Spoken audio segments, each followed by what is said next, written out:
This area we now call Iowa was originally populated by several Native American tribes, including the Sac and Fox, Sioux, Iowa, Omaha, and Osage tribes, among others.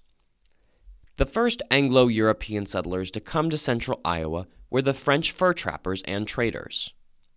As westward expansion continued, the U.S. government forced the indigenous people from their lands, with the central Iowa peoples ceding their land in 1842. James Jordan and his wife Melinda came to the Iowa Territory in 1846. The Jordan brothers were born in what is now West Virginia and moved west because they no longer wanted to live in a slave-owning state. The territory of Iowa was rich in lumber, prairie, and other resources for early settlers, and James Jordan began a successful career as a nationally recognized shorthorn cattle farmer. And he was asked to serve as a board member by the founders of the State Bank of Iowa.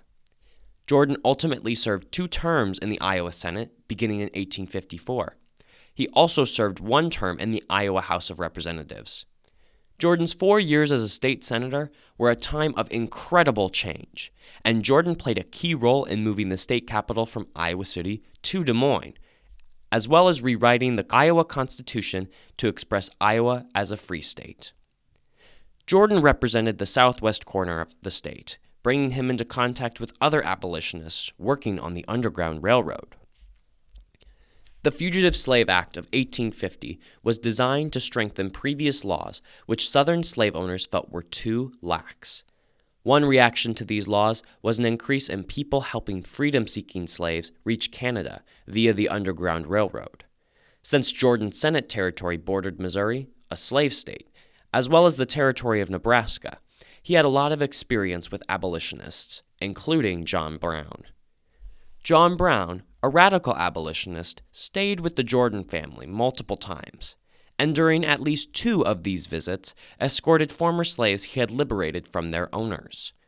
The last visit, after conducting a raid in Missouri, Brown, 10 of his men, and 13 freed men, women, and children began their journey to freedom.